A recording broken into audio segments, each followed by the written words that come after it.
Ah, le pain au chocolat, pour moi, c'est l'enfance, c'est le goûter, c'est le moment béni où on sort de l'école et on va retrouver la maison, les potes. Et puis on passe par la boulangerie où ça sent jusque dans la rue.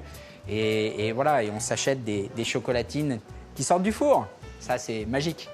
Ouais. Deux hommes de passion, deux artisans boulangers, qui ont associé leur savoir-faire à leur amour de la tradition et du goût pour fabriquer des pains au chocolat d'exception. Nous, on se bat pour l'artisanat.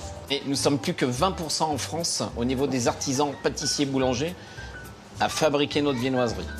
Chez Blé Sucré, dans le 12e arrondissement de Paris, comme chez Du Pain et des Idées dans le 10e, tout est mis en œuvre pour offrir aux adeptes de viennoiserie un pur instant de gourmandise. Ils nous ouvrent les portes de leurs ateliers et nous confient les secrets de fabrication du fameux pain au chocolat. Décryptage. Pour fabriquer le pain au chocolat, rien de sorcier en apparence. Mélangez la farine, le sel, du sucre, de la levure, de l'eau et du lait. Si certains laissent le mélange au robot, d'autres préfèrent se muscler les bras avec le traditionnel fouet de grand-mère. Ensuite, chacun sa recette. Si chez Du Pain et des Idées, on pétrit la pâte, Fabrice Le Bourda, quant à lui, l'enveloppe dans un papier film.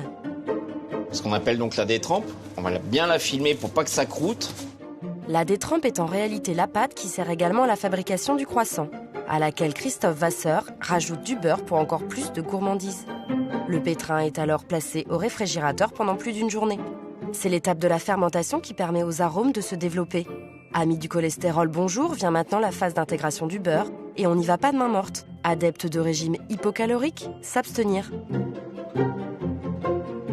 Christophe Vasseur, comme Fabrice Le Bourda, procède ensuite à un savant pliage qui va donner au pain au chocolat son joli feuilletage et sa touche croustillante.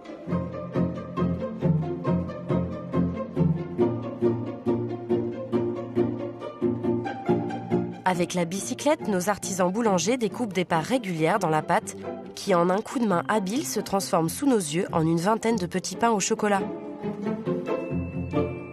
Quelques heures supplémentaires de maturation en chambre humide plus tard, la magie opère. Ne reste alors plus qu'à badigeonner la chromatine d'œuf pour que la robe dore à la cuisson.